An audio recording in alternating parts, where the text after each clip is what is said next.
Good morning, friends. Welcome back to Rose Tarot and Astrology. I am your host, Mel Rose, and today is Monday, January 20, 2025. Thank you so much for joining me. Thank you for checking in on your regular current astrology. The sun is in Aquarius today, and the moon is in Libra. That's a very airy, intellectual, planning and collaborating vibration. So before we get into that, please take a moment to like the video, right? Subscribe to the channel if you haven't already, and leave a comment down below, and we will check back on them and try to give answers to your comments, okay? So Sun in Libra today, not Sun in Libra, Sun in Aquarius. This is the issue with going live, is that I don't always speak correctly, and I usually get a bunch of different chances to record the day's thing, but I'm doing it live today, so we're gonna have some fun, and I might make some mistakes, but I will come back and correct them. So Sun is in Aquarius, and it just moved over into Aquarius yesterday. It was in Capricorn before. Like I said, Capricorn and Aquarius are both ruled by Saturn, but Aquarius is ruled by Saturn traditionally and Uranus in the modern sense of traditional astrology. So we give it sort of both rulers, Saturn and Uranus. And so the difference between Capricorn and Aquarius is that where Capricorn is focused, in Capricorn, we're more focused on our own security, our own potential, the ambitions that we have, the big goals that we have that we're trying to reach, and the work we're willing to do to get them. That's more of a personal vibration about earning what we need for ourselves and our own. Whereas the Sun in Aquarius is more about what works for everybody. Okay, what is the general sense of vibration of stability and support in your community, in your nation, in your social networks. So at this time, we're looking at the systems that we rely on and the networks of support that we rely on to see what kind of changes we might need to make. Whereas Capricorn is more traditional and just interested in doing what works. Aquarius is less traditional and more interested in definitely Uranus style, just bringing about changes, doing things differently, sort of throwing things at the wall and seeing what sticks, okay, in terms of systems and networks for collective support.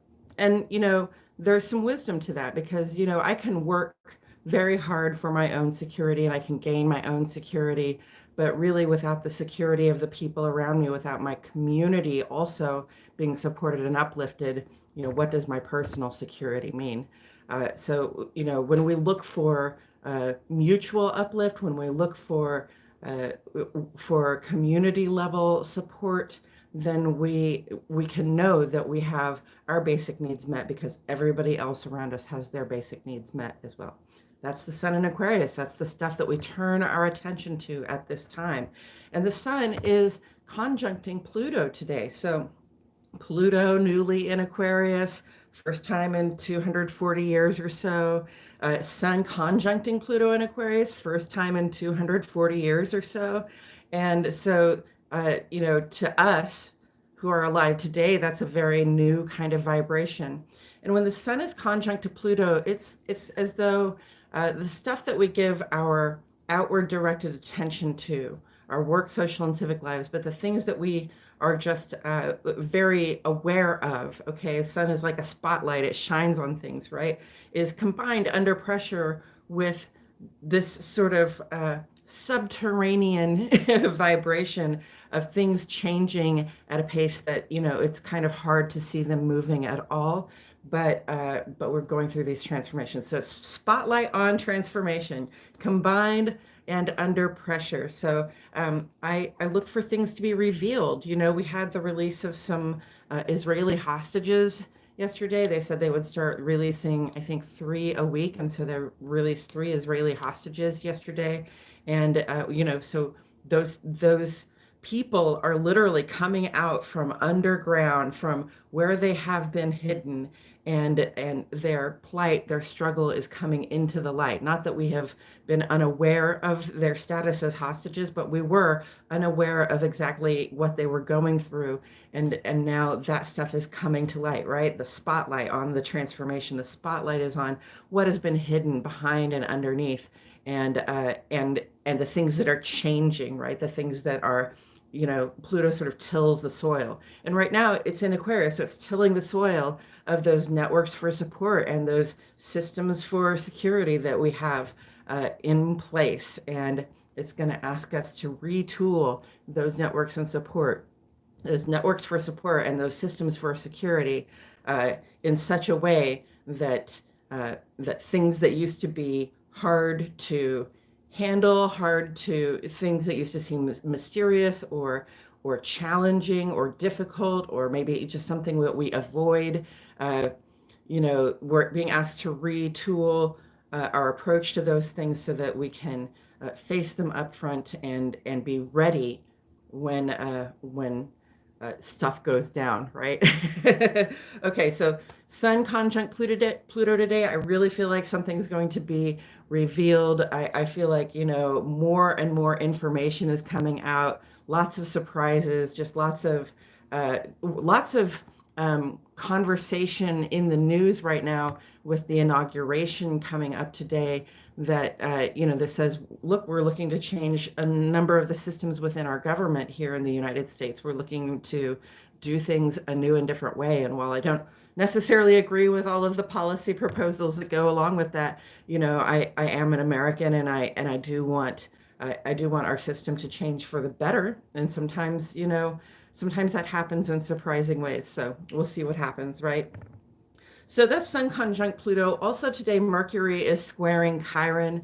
And, Mercury squaring Chiron. Chiron is about the healing that we see. Chiron is in Aries. So these are sort of long-standing wounds that some of our original wounds that, we might struggle with our whole lives because we don't necessarily deeply understand them. And maybe they affect us on such a subconscious level that we're not really we don't really understand how we react to them either, right? So that's what we're working on. We're working on healing wounds of the childhood, healing wounds of the past, often with Chiron in Aries, it's healing wounds of exclusion or having been bullied, things like that. And with Mercury in this square configuration, it's almost like I want to say something that's going to bring about healing. I want to say something that's going to bring about resolution to a problem. But when I open my mouth, the words I say don't come across the right way, right? And maybe the healing is a little more challenging to get to than we thought. So we want to be really careful with the way we're using our words right now. Mercury is in Capricorn. It's very serious business. It's very much about like, how are we going to get where we're going? Let's talk about the work that we have to do. And that's important, but when it comes to healing, and especially in our relationships with one another or in our relationships with ourselves, we need to come across a little more kind. Okay, we want to not be so necessarily Capricorn about it. Capricorn is infamous for seeming unemotional, and it's not that Capricorn is unemotional. It's just that it's way down there. It's not a high priority for Capricorn a lot of the time. So. Mercury square Chiron today with the Sun conjunct Pluto.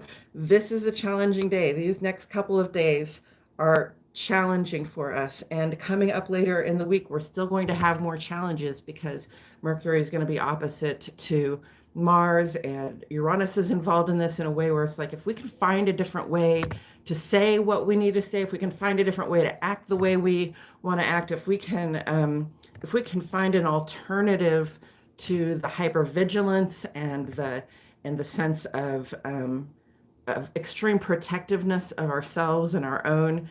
If we can find a different way to express that and move forward, then that would be ideal. We're looking for new and original ways to approach old problems. So very challenging week ahead of us, a challenging couple of days.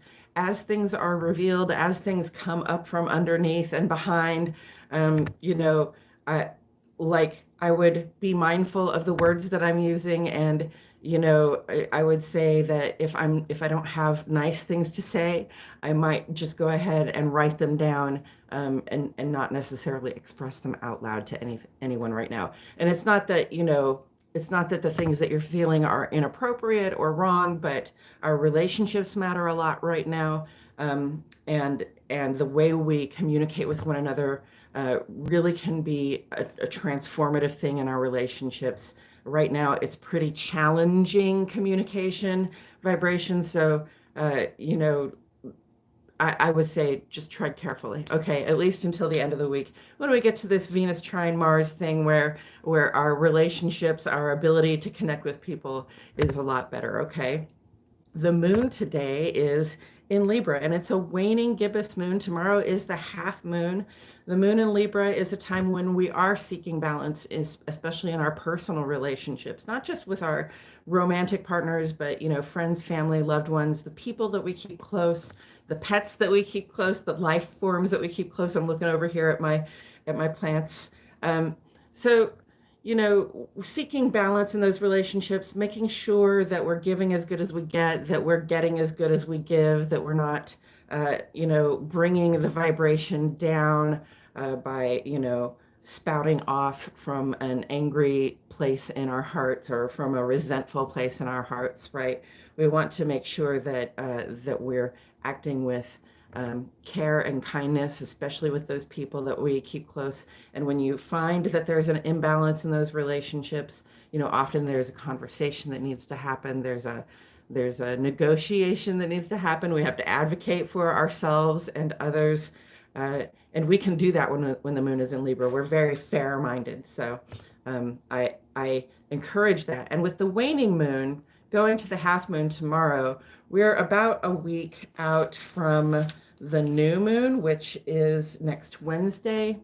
New moon, that's the time when we reset our creative cycle. So at this time, we are sort of releasing, we're letting go, we're looking back on how things went for us in the previous several weeks, and we're letting go of things that no longer work. And that can be stuff and things, it's thoughts, attitudes, and dispositions that just no longer serve a purpose in our ability to create the life that we're trying to create for ourselves. Okay, so we're tidying up, we're brushing things out, we're sweeping the floors so that when we get to that new moon, we can have a clean slate to work with, a wide open studio space, so to speak, literally or metaphorically, so that we can again begin to create the future that we want for ourselves. So that's it for today, friends. Thank you so much for tuning in, and I will catch you all on Wednesday for the next video.